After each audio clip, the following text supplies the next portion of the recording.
ایسی اولاد جو اس کے بعد دعائے بخشش و مغفرت کرے، جب وہ دنیا سے چلا جائے اس کے لیے ہمیشہ بخشش کی دعا مانگتے رہے، نماز پڑھنے والی اولاد، قرآن پڑھنے والی اولاد، اخلاق حسنہ والی اولاد، اس کے لیے دعا مانگنے والی اولاد۔ تو جب جب اولاد اس کے لیے دعا مانگے گی تو اللہ رب العالمین اس دعا کی برکت سے جو مرحوم ہے اس کے گناہوں کو معاف فرمائیں گے۔ تو پتہ یہ چلا کہ مومن جو ہے اس کی موت کے بعد اس کے عمل اور نیکیاں جو اس کو پہنچتی ہیں وہ یہ تین قسم کی ہیں: علم نافع، نیک اولاد اور صدقہ جاریہ۔ حضرت سعید پاک فرماتے، حضرت سعد بن عبادہ رضی اللہ تعالیٰ عنہ کسی غزوے کے لیے رسول اللہ صلی اللہ علیہ وسلم کے ساتھ نکلے۔ ان کی والدہ مدینہ النبی، مدینہ پاک میں فوت ہو گئی۔ ان سے کہا گیا کوئی وصیت کریں، یعنی آپ کی والدہ سے کہا کہ کوئی وصیت کریں۔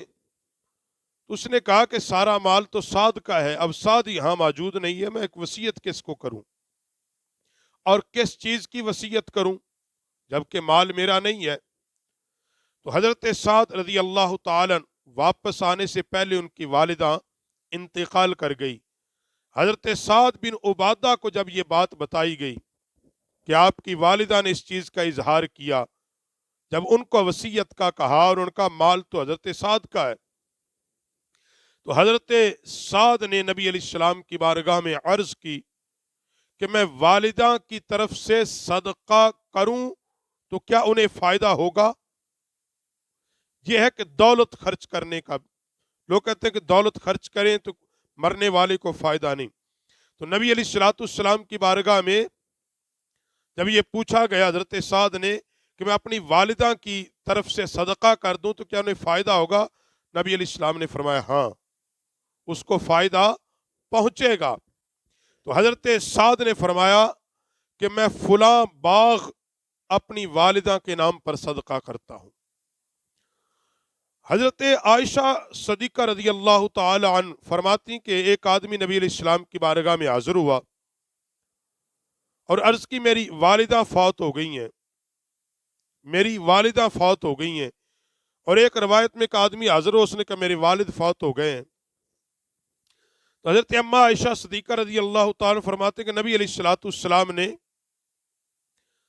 فرمایا کہ وہ فوت ہو گئی ہیں تو آپ کیا چاہتے ہیں؟ تو اس بندے نے کہا میرا گمان ہے کہ اگر میں ان کے پاس ہوتا تو میری جو ماں ہے وہ ضرور صدقہ کرتی، اگر میں اب ان کی طرف سے صدقہ کر دوں، کیونکہ میں موجود نہیں تھا، وہ فوت ہو گئی ہیں، اگر میں ان کی طرف سے صدقہ کر دوں اس کو فائدہ ہوگا، اجر ملے گا؟ نبی علیہ السلام نے فرمایا ہاں، اس کو اس کا اجر ملے گا۔ حضرت عمر بن شعیب رضی اللہ تعالی اپنے والد سے اور وہ ان کے دادا سے روایت کرتے ہیں، عاص بن وائل نے وصیت کی تھی کہ اس کی طرف سے 100 غلام آزاد کر دیے جائیں۔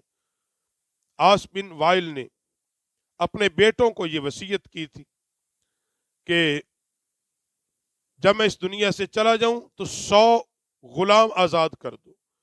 تو اس کے ایک بیٹے حشام نے اپنی باپ کی وصیت کے مطابق 50 غلام آزاد کر دیے، اور اس کا جو دوسرا بیٹا عمر بن عاص تھا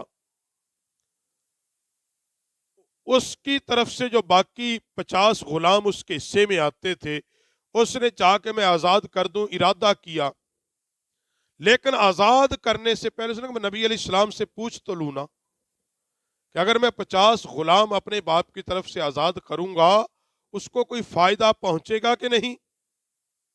نبی علیہ السلام کی بارگاہ میں حاضر ہوئے، عرض کی یا رسول اللہ، میں اپنے والد نے اپنی طرف سے 100 غلام آزاد کرنے کی وصیت کی تھی، حشام نے اس کی طرف سے 50 غلام آزاد کر دیے، 50 مزید اس کے ذمے ہیں کہ جو میں نے آزاد کرنے ہیں، کیا میں اس کی طرف یعنی اپنے والد کی طرف سے آزاد کر دوں؟ نبی علیہ السلام نے فرمایا اگر وہ مسلمان ہوتا تو تم لوگ اس کی طرف سے آزاد کرتے یا صدقہ دیتے یا حج کرتے تو اس کو اس کا فائدہ پہنچتا۔ تو پتہ یہ چلا کہ جو مسلمان فوت ہو جائے اس کے لیے اگر تم کوئی صدقہ کرو گے، عبادت کرو گے تو فائدہ پہنچے گا۔ اگر مرنے والا مسلمان نہیں تھا تو پھر نہیں فائدہ پہنچے گا۔ اس لیے نبی علیہ الصلوۃ والسلام کی بارگاہ میں ایک عورت جب ایک بچے کو لے کے آئی، یا رسول اللہ صلی اللہ علیہ وسلم اگر یہ اپنے والد کی طرف سے حج کرے تو ادا ہو جائے گا، وہ فوت ہو گیا، اس دنیا میں نہیں ہے۔ نبی علیہ السلام نے فرمایا اگر اس پر قرض ہوتا اور یہ ادا کرتا تو ادا ہو جاتا؟ ہاں یا رسول اللہ ادا ہو جاتا۔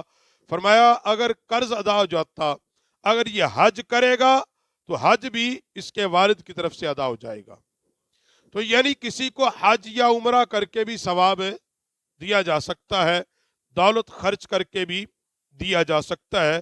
تو بات یہ آج کے موضوع بحث میں ایصال ثواب، بنفس ایصال ثواب نہ گناہ ہے نہ حرام ہے، بلکہ نبی علیہ السلام کی سنت ہے، حضور کا حکم ہے، نبی علیہ السلام کے غلاموں کا طریقہ ہے۔ کرنے میں آپ اختلاف کر سکتے ہیں، طریقہ کار میں کر سکتے ہیں۔ مطلقاً کہیں کہ ایصال ثواب مرنے والے کو پہنچتا ہی نہیں، کوئی نیکی نہیں جاتی، یہ یاد رکھو یہ قرآن و سنت سے بغاوت ہے، اس کے سوا کچھ نہیں۔ ہاں طریقہ کار میں آپ کر سکتے ہیں کہ ہر وہ طریقہ جو قرآن و سنت نے جائز کیا اس کے مطابق ایصال ثواب کرے ہوگا۔ کوئی ایسا طریقہ جو قرآن و سنت سے ٹکرائے اس طریقے پر کرو گے یقیناً وہ ایک فضول خرچی میں جائے گا۔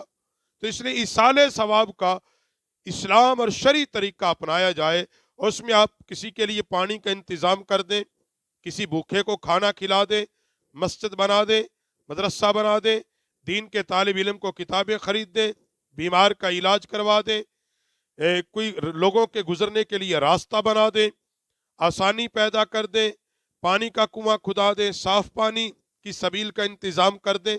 ان چیزوں کے جو ثواب ہے وہ جس کے لیے بھی کرو گے اللہ اس کو قبول فرمائے گا۔